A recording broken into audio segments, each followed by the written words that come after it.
Hey everyone, welcome to Reddit Readout. Today we are checking out Malicious Compliance. Story 1. Take my time over breakfast, okay? Many years ago, I used to work for a SMB managed service provider as a repair technician in London. I was repairing desktops, laptops, and printers. It's pointless trying to drive in central London, so the company would reimburse us for our monthly public transport ticket. As a result of this, we couldn't really carry spare parts with us like the guys with company cars elsewhere in the country, so they would get delivered to site. The usual routine was, go to the office in the morning and collect the parts for the first call. Then ask the store's clerk to arrange delivery of the rest of my day's calls to site, in a set order. This would be the order that I had already planned to attend to travel for the day, so the parts would get there before me and I could crack on with the first one whilst they were being delivered. I'd usually be on site for the first one by 0930 and would frequently manage 6/7 repairs per day. Obviously this would depend on how much travel was involved, but all the techs would divvy up the calls first thing in the morning so that none of us were running around the city too much and we were mostly based around one area for the day. We each had regular clients where we'd often go 2 or 3 times per week and knew the IT teams involved. Anyway, the MSP gets bought by a bigger MSP. We're told not to worry, I know, right, and that nothing would be changing, as we were one of the most productive regions in the business. And or a bit, it was everything as normal. Then the manager announces that he's leaving. I bumped into him about a year later, at random, and he said that this was due to politics. A new golden boy manager is parachuted in from OOP Earth to transform us. Apparently, we might be the most productive team, but we weren't the most profitable. He devises several methods to decrease costs and raise profitability. First off is the closure of the office and relocation of the stores to somewhere central. This is basically the other end of the country, so shipping has to be done the night before. Us techs are none too happy about this. Second, he wants us all to use cars, our own cars. He can't force this, as the travel ticket is written into our contracts, and he can only change the contract with our agreement. To a man, we say no. What he can do is change the shipping routine. The new process is that parts will be delivered to a commercial locker at locations in the city and we have to go and pick the parts up before heading to our first call. QMC. We are well aware of the performance of the new owner's chosen shipping company and usually reserve them the nickname UK Fail, as they never seem to hit service level agreement. Further, the lockers are located in various strange locations, on the street, petrol stations, random courier offices. Kind of like how Amazon lockers are now, but without the nice paint jobs or electronic entry. They have no way to keep tabs on who is where, or collecting what, aside from calling us. Anyway, there's a quick get-together and we agree that, as the GB hasn't deigned to help us and isn't hiring replacements for those who left, we aren't obligated to help him. The plan is, no one is to attend a locker until 1030, which is the slaw for parts delivery. No one is to carry more than 1 bag of parts. If you have to do multiple trips to a locker, so be it. No one is to pick up any slack for anyone else, answer calls for help if someone is in trouble though. Do what you have been assigned, if possible, and never call in to say that you have finished all your calls for the day. Anything that gets left over, gets left. If you get assigned an emergency call, some clients had SLAs that required a tech on site in a given time, usually 4 hours, go there and wait for parts as usual. Communicate this to any new hires during their training days. Productivity plummets. GB calls meetings and generally loses it, but hey, we're just following his procedure, right? Within 12 months GB is gone and the new guy has the sense to ask us what would be a better way to run things. Story 2. I can't wash my car. Sure I can. Update: Graham just asked me to wash his car now, because washing cars is part of our job description and he thinks what happened earlier is bullshit. Okay, so this just happened about an hour ago and I'm chuckling to myself about it still. It's nothing overly grand, just a funny story that happened where I work. Names changed and TLDR at end. Characters: Susan, Head Manager, Boomer type. Graham, Assistant Manager, Ass Man for short, Susan's younger brother and young hippie type. Sean, Susan's son and fellow employee, office tattle. Me, the gonk writing this thing out. For some context, I work in a funeral home and I drive an '05 Ford Fairlane, trust me this is relevant later. For those not in Australia I'll leave a link at the bottom to show what they look like, but imagine what Yanks call a town car. Also, we have a half-hour lunch break and 2 15-minute smoke breaks every day. In the past I've been told off by Susan for going and filling up my car or whatever during breaks and I had to stay on site during smoke breaks. Anyway, Susan was supposed to be off of work today so I asked Graham if I could wash my car during my lunch break. I also made sure to tell him I would be on site. He basically just says go right ahead, I don't care, so I pull my car around to the washing area next to the main building and hose it down. Just as I'm finishing that up, Sean comes out for a ciggy and sees me about to lather up the car. He has his cig, then goes back inside. Not 5 minutes later, Susan pulls up at work and the following exchange takes place. Susan, why are you washing your car during work time? Me, I'm not, I'm on break. Susan, you only get a half-hour lunch break, you can't have gotten this done during that time. Me, I know, which is why 5 minutes ago I started morning smoko. Susan, but you can't wash your car during that time. Me, why not? Our contract says that during smoko we are free to do what we want as long as we stay on premises in case anything happens. I'm on premises, just washing my car that for all intents and purposes looks like it belongs in our vehicle fleet as a morning coach.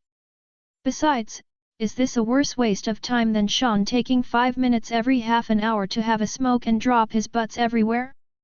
Should we compare my time doing this to how often he smokes every day?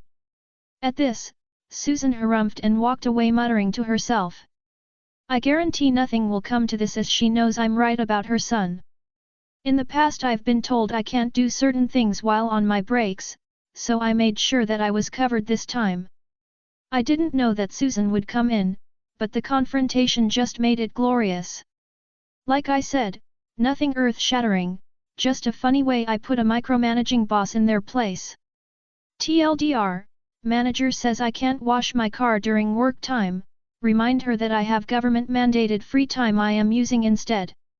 Type of car in the story, https://www.shanons.com/club/enthusiasts/motaman/garage/2003 Ford Fairlane G220/. Story 3. Folding doors. Not my revenge, but one I saw from my office window.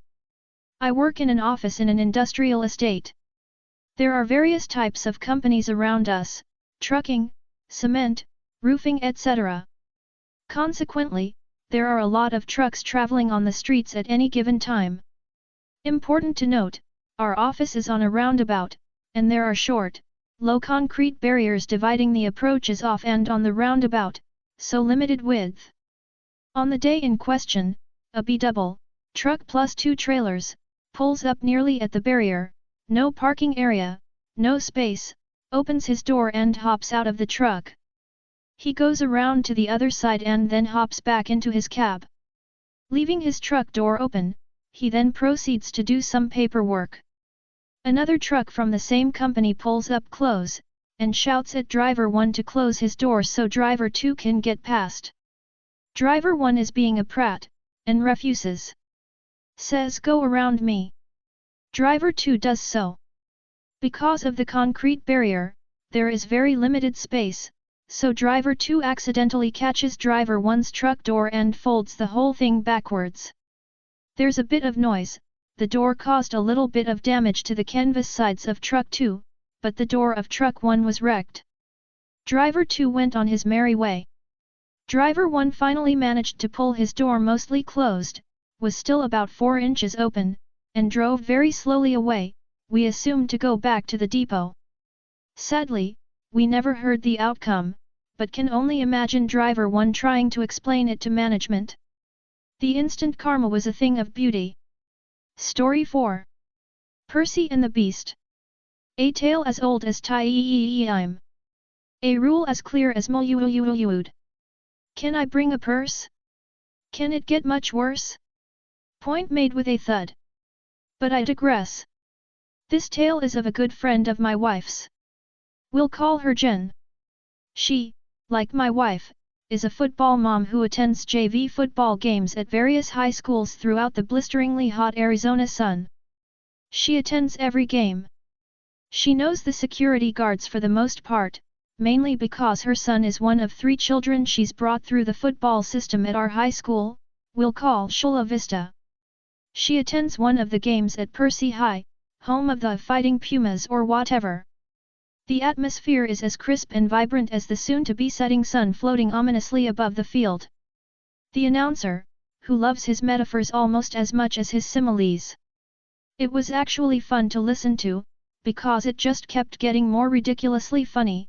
Ooh, that play was so nice it was like cornbread coming right out of the oven, that kick return was as smooth as melting peanut butter on toast. These were just 2 examples of a literal plethora of similes that got more groan-worthy with each passing play. And for me, say something is groan-worthy, you can take that to the bank. I eventually turned to the missus and said, I swear if he starts talking about lemonade, I'm outta here, there's only so much metaphors one man can take. Then she promptly corrected me to say they were similes. We both laughed as he, I kid you not, referenced sweet tea in his next play call. I know this is unnecessary exposition, but I really want to set the tone of the game before we dive headfirst into the ice-cold water that is the security team. The vibes were so dichotomous, it just warranted it. About 90% of the above paragraph happened after the security check I'm about to detail, which I was there for as I bought 2 Otter Pops for my son's previous coach's kid. Okay, now it's unnecessary expo. And away we go.